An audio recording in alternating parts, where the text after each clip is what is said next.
Le thème de ce jour n'est autre que je me battrai pour être un homme fidèle et celui qui ne détruit pas sa famille.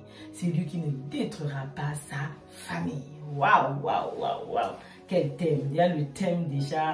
Hein. C'est pas un thème que moi, Nazden, parce que moi avec l'équipe et moi avons réfléchi. Non. C'est vraiment les mots de Mathias, comme vous l'avez remarqué. Donc, nous allons parler de ce thème. Quelqu'un va me dire, Nazden, pourquoi ce thème? Parce que c'est une histoire vraie, c'est une histoire qui nous a tous touchés, c'est une histoire incroyable et nous ne pouvons pas passer à côté. Comme je vous ai dit, souvent je reviendrai dans les émissions pour donner mon avis, pour aussi vous donner des clés en tant que conseillère conjugale. Voilà, donc restez bel et bien connectés. Ok, ce qu'on doit savoir, c'est que le mariage est une institution divine. C'est une union entre un homme et sa femme, et ce jusqu'à ce que la mort les sépare. D'accord? Le mariage n'est pas une poubelle.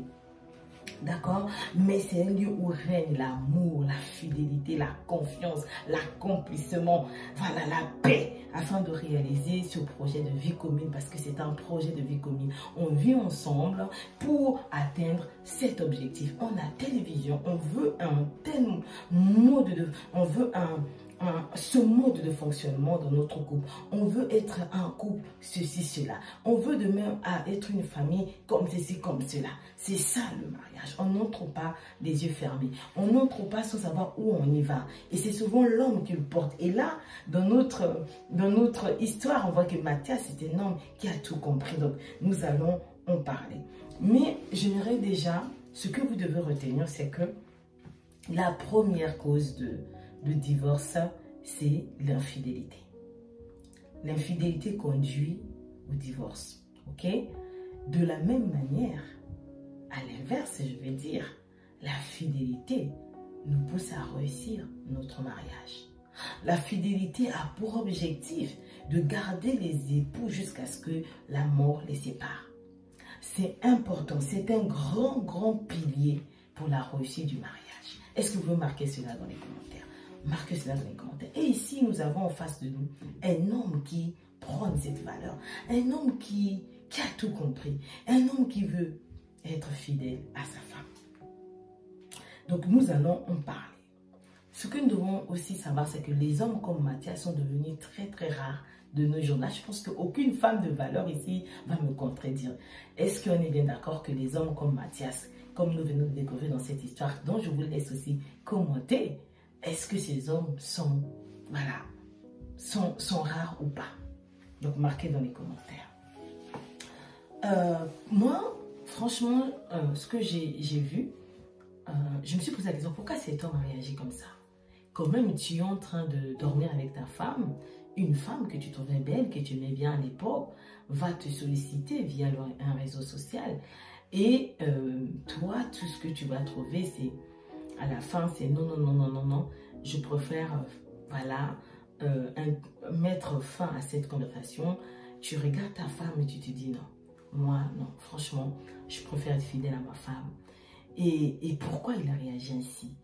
Pourquoi, là où plusieurs auront pu succomber à la tentation, mais lui, il a réagi d'une certaine manière, de la bonne manière, on va dire ça comme ça.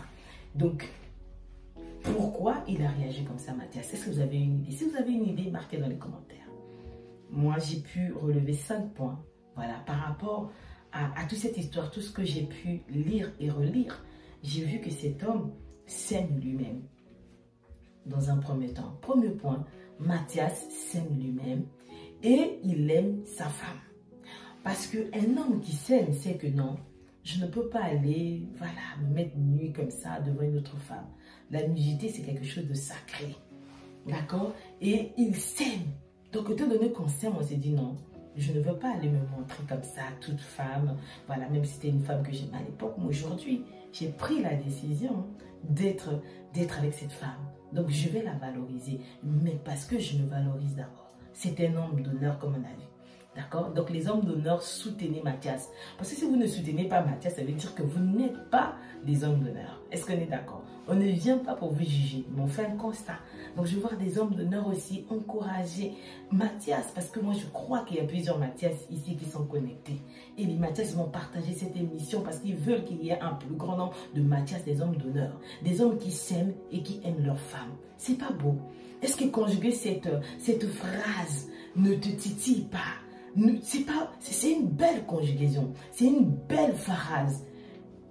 Et c'est aimer soi-même et c'est aimer sa femme. Dans un deuxième point, si vous avez marqué dans les commentaires, pour le premier point, marqué pour le deuxième point, c'est un homme qui se respecte et respecte sa femme. Marquez cela dans les commentaires. Il se respecte. Il s'est dit non. Qu'est-ce que j'ai à faire de cette femme-là? Non, je préfère mettre terme à cette conversation. Quelqu'un vous a écrit, vous devez lire. Vous avez lu, vous avez pris connaissance de ses attentes. Il s'est dit non, non, non, non. Moi, je préfère rester auprès de ma femme. Moi, je préfère raccrocher mon téléphone si je parle avec une femme. Moi, je préfère, voilà, me déconnecter de Facebook, de me déconnecter de Messenger, de ne plus poursuivre la conversation avec cette femme, mais d'être focus sur ma femme. Waouh! Il se respecte. Franchement, ce que cette femme va retenir, cette autre femme-là qui est venue frapper à la porte du cœur de Mathias, qui est venue pour ouvrir la brèche pour venir détruire leur mariage, on va dire ça comme ça, elle a vu que non, Mathias, elle se respecte et il respecte sa femme. Ok? Troisième point, c'est un homme mature et responsable. Ça va de pair. Hein? Un homme mature est toujours responsable. Un homme immature, il est toujours irresponsable. Donc lui, c'est un homme mature. Un homme qui prend le temps de réfléchir, qui dit, mais qu'est-ce que je suis en train de faire? C'est vrai, je m'y attendais pas. J'étais là en train de dormir avec ma femme, j'ai reçu un message, une notification. Je suis allée lire, mais non, je réfléchis. C'est acte que je veux poser. Non, non, non. Cette femme, je l'aimais à l'époque. Donc si j'ouvre la brèche là, non, non, non. Qu'est-ce que cela peut causer comme dégâts?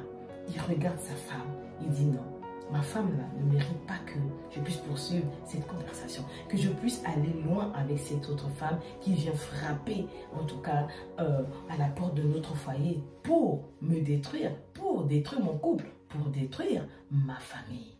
Waouh, on en parlera, surtout l'histoire de la famille, on va en parler. Ok? Donc, quatrième point, c'est un homme qui a un bon cœur. Marquez dans les commentaires. C'est un homme qui a un cœur pur. Parce qu'il se soucie de sa femme. Il ne pense pas qu'aller assouvir, je sais pas, ses désirs. Non, il pense à sa femme. Il a bon cœur. Il dit non, cette femme-là, chez elle, elle était choyée. Elle était, comment dire, elle était choyée, on prenait soin d'elle. Elle ne mérite pas ça. Son père, sa mère, ses frères étaient attentionnés quand il s'agissait d'elle. Et ils m'ont fait confiance. Je ne veux pas aller, je ne peux pas faire ça. Un bon cœur. Est-ce que vous avez vu ça? Il a un bon cœur, il a un cœur pur.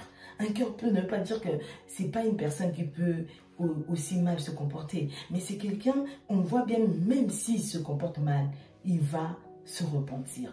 Il pourra demander pardon. On le voit. On le voit. Il y a certaines situations qui arrivent dans la vie de certaines personnes. Quand tu regardes, tu peux voir déjà plus loin. Tu peux te dire, si cet homme se comporte comme ça, mais demain, face à une autre situation, comment est-ce qu'il se comportera? Moi, quand je lis, je vois un homme qui a un cœur pur. Je vois un homme qui peut facilement demander pardon à sa femme. Je vois un homme qui peut facilement reconnaître ses erreurs parce qu'il prend le temps de réfléchir, parce qu'il pense à la famille de sa femme. Il dit non, non, non, non. Ils ont pris soin d'elle. Parce que s'ils n'avaient pas pris soin d'elle, je n'allais pas avoir une femme comme ça. Si j'ai une femme qui aime mon bonheur, une femme qui me rend heureuse, parce qu'il y a eu des parents qui ont pris soin d'elle, parce qu'il y a eu des personnes qui lui ont montré cet amour avant notre rencontre, avant notre mariage. Est-ce que vous comprenez ce que je veux vous partager? D'accord? Et cinquième point, il aime la fidélité. Il aime la fidélité. Il faut savoir qu'il y a des gens qui aiment la fidélité, mais il y a des gens qui sont contre la fidélité, qui n'aiment pas la fidélité. Il faut marquer cela dans les commentaires. Est-ce que toi qui es en train de suivre cette émission, est-ce que tu aimes la fidélité? C'est la question que je te pose. C'est la question que je pose à tout le monde. Est-ce que tu aimes la fidélité? Les gens qui aiment la fidélité, je vois dans les commentaires marqués « J'aime la fidélité ». Et tout